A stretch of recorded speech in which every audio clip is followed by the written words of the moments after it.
Good morning, fellow sequestrians. Hope you're all doing well this morning and are ready to start the day being very careful, cautious, and but staying happy, I hope. Today, we're continuing reading My Life with the Spirits. Today, we'll be working on chapter 3 and 4. They're both very short chapters, so we probably won't have an extra long time this morning so we can get on with our day. Yesterday, so far we've read the prologue, Sons of the Desert, and we've read chapter 1, I Am Born, and chapter 2, My Vision of Christ. We're still in my young days here for chapter 3, which is let's see. The last one was I Am Born, and this one is I Die.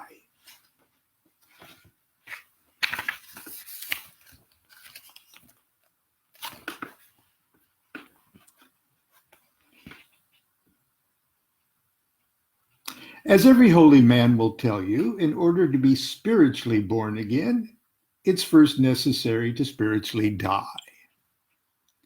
I've died more times than I care to remember, but never of natural causes. Anybody can die of natural causes. When you die by natural causes, you stay dead.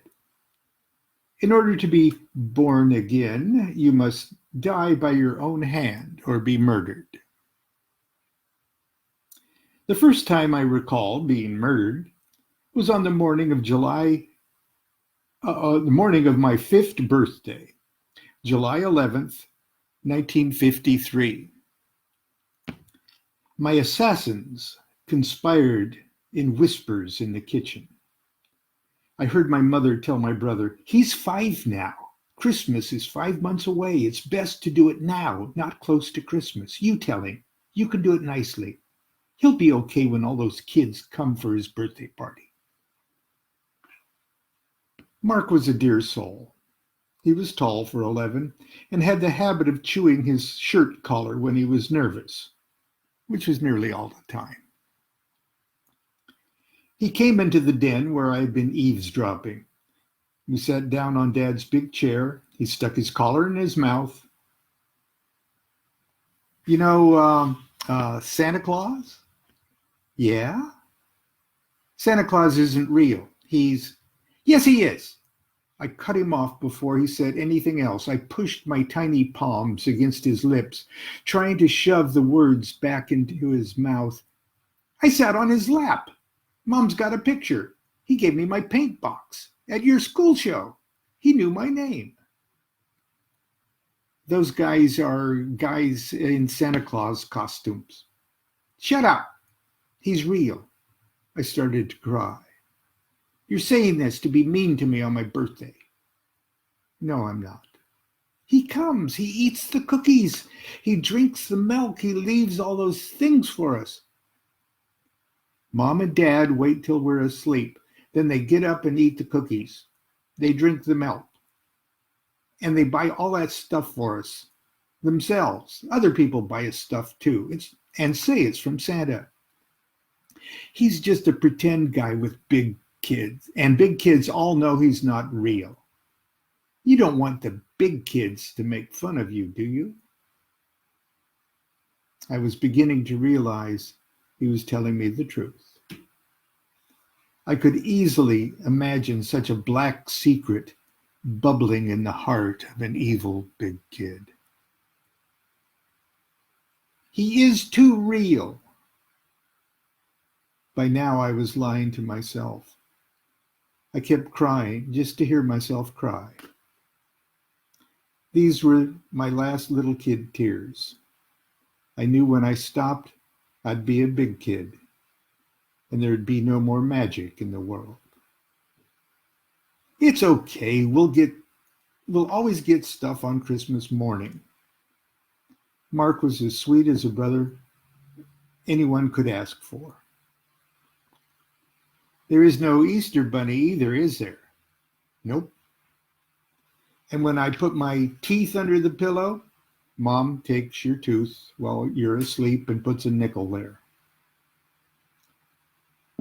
I didn't have to ask the next question, and he didn't have to tell me. We just sat quietly in Dad's big chair until I stopped crying. Jesus isn't real either, I thought. He's just a yellow dress.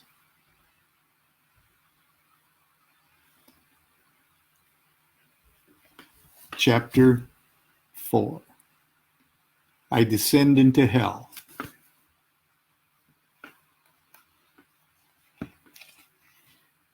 My father was born on November 11th, 1911, in a house at 1111 11th Street in Los Angeles. The midwife who attended his birth was so impressed by the array of 11s that even though the time of birth was afternoon, she logged the time as 11:11 a.m. She hoped it would bring the child luck. It did not. He had one sister and 3 half-sisters, all older than he. Dad's father, Joseph Oliver DuQuette, was a brooding and eccentric Frenchman who came to America in 1899. He was a barber by trade and a self-taught scholar by passion. He spoke 7 languages fluently. He once told my father he never dreamed in the same language 2 nights in a row. This gift of tongues was a valuable asset for one who scraped the chins of the huddled immigrant masses. The sign in the window of his Long Beach emporium proudly announced, in their respective vernaculars, French, Italian, German, Greek, Portuguese, Spanish, and English spoken here. He was an insatiable reader, and by 1928 could boast that he had read every book in the great Long Beach Central Library. Joseph's tendencies to overachieve may have been an attempt to compensate for his singular physical shortcoming. Childhood malnutrition and pre-adolescent drinking and smoking ensured that he would never grow taller than 4 feet 6 inches. Before his death in 1938, he was prone to severe bouts of depression, sometimes locking himself in his room for days with only a chamber pot, books, and wine. Shortly after Joseph arrived in New York from France, he met and married Jessie Harland, an English woman, and the widowed mother of 3 girls. Her husband, so she told Joseph, had fallen ill during the crossing and died before reaching New York. Ironically, he was not the only man in her life to be taken by the cruel Atlantic. Her father, a Scotland Yard inspector, died in a similar manner returning from Canada, where he had been helping with the security arrangements for Queen Victoria's visit. What started as a sniffle and a cough in Ottawa on the second day out quickly turned to pneumonia, and he was dead before the ship docked. Joseph and the 3 girls, Beatrice, Marge, and little Jessie, moved to Los Angeles in 1904. They would have 2 children together, Vina and my father, Clifford. All of his sisters called him Bud. Although Joseph ridiculed the church, he enrolled the children in Catholic school. Little Bud grew up to be quite the athlete. Gymnastics and track and field were his great passion. He competed in a handful of regional and national events and finished with respectable times. He briefly dreamed of Olympic competition, but was soon awakened to the reality of his family's poverty. After high school, he found work as a roughneck in the Signal Hill oil fields and married every woman he slept with. Throat cancer claimed Grandpa Joseph in 1938 while my father was wildcatting for oil in Kansas and Nebraska. The family made no attempt to contact him with the news, and he didn't bother to write them that he had married again. This time, the bride was a waitress from Ogallala by the name of Lucinda Myrtle McConnell. Dad didn't find oil in the sandhills, and in 1940, he and Lucinda returned to California. His mother died just a few months after meeting her new daughter-in-law. She was interred in Sunnyside Mausoleum in Long Beach, but Dad's sisters would never tell him where his father was buried. All the characters of this American drama were dead by the time I was born, except my father and Aunts Vina and Beatrice. The sisters never visited us, even though they lived only a few miles away. They despised my mother and wallowed in a hateful feud spawned at the foot of their mother's deathbed, something about the final disposition of furniture or silverware or some other pitiful scraps of the poor woman's possessions. In 1955, after 25 years of toiling in the oil-soaked dust of the Huntington Beach oil fields, Dad announced that he wanted to quit his job and start a new water well drilling business. An 8-year drought in the Midwest was making millionaires of a few savvy drillers who were turning the Great Plains green with shallow groundwater. To my utter disbelief and terror, he told us we'd be moving to Nebraska. I'd have been happier if he had announced that he was going to kill me. Sensing our panic, Dad assured Mark and me that we'd not be living in Wallace or anywhere near Mom's relatives. And as a matter of fact, we'd be making our home in Columbus, in eastern Nebraska, over 200 miles from Wallace, in the rich green pasture land between the Platte and Loup rivers. The Pawnee Indians called this land the Happy Hunting Grounds. Not only would there be lots of trees there, but in the wintertime we could play in the snow. Mom told me snow tasted like whipped cream.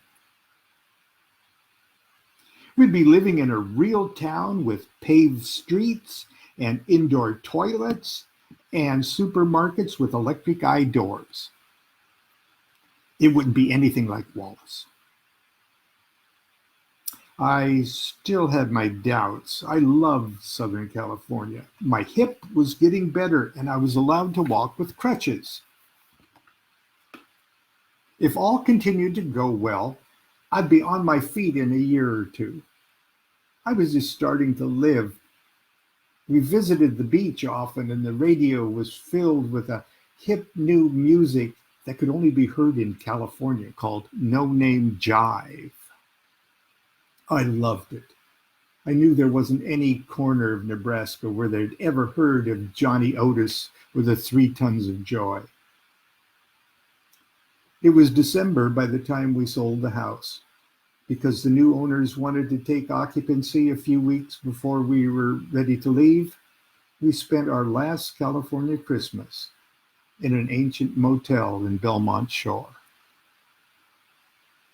On the eve of our departure, Dad made a horrifying announcement. Our new house in Columbus would not be ready for us to occupy until March. We'd first have to go to Wallace and live with Aunt Gladys until spring. Mark and I would have to attend school for at least 3 months in that prehistoric building that attacked my mother and turned her hair gray. Our Christmas gifts were snow boots, parkas, and gloves. And winter in Wallace was very difficult. I was immediately enlightened regarding the taste of snow. My schoolmates were as cruel and coarse as their environment, and they tormented me over my crutches and everything I said, did, wore that was un-Nebraska. I couldn't understand why they called lunch dinner and dinner supper. The worst frustration resulted from the huge disparity between the California and Nebraska school systems. Nebraska was far more advanced than California in the lower grades, and I immediately found myself at least 2 years behind in math and English. I was completely lost and didn't have a clue how to catch up, and I never did. Every school day became simply an exercise in survival. Mom wouldn't let me voice my complaints in the presence of her relatives who were kind enough to put us up that miserable winter. It wouldn't have done any good anyway. I cheered myself up with the thought that spring would come and we would move to a real town with paved streets, indoor toilets, and supermarkets with electric eye doors. And this little chapter has just a short little epilogue at the end there. There it is. And then we'll be through for today. Welcome, first day of spring. The words were written in colorful pastel colors across the top of the blackboard. The board itself was covered with an incredibly beautiful chalk mural. Scores of flowers, bunnies, squirrels, bees, and baby birds in nests, all dominated by a huge yellow sun. I'd never seen anything like it. Miss Shoemaker was a great artist. I was in love with her. She must have stayed up all night to draw it. This was the day I dreamed of those dreadful months in Wallace. Columbus wasn't California, but it was at least 50 years ahead of Wallace. The weather on the first day of spring did not match Miss Shoemaker's colorful drawing. It was 4 degrees below zero, and the third day of a blinding blizzard. The streets were impassable, so I trudged my way through the drifts to school. I was in the second grade and totally lost in all my subjects, except one: music. I learned I could sing. Nobody was more surprised than I. And for the 10 years I remained in Nebraska, my musical abilities and my service in the Methodist Church would be the only skills I would need to survive. And that's it for this morning. Everyone, be safe, be well, be cautious, be good to each other. Do what thou wilt shall be the whole of the law. Love is the law, love under will. Thank you guys very much. Have a wonderful day.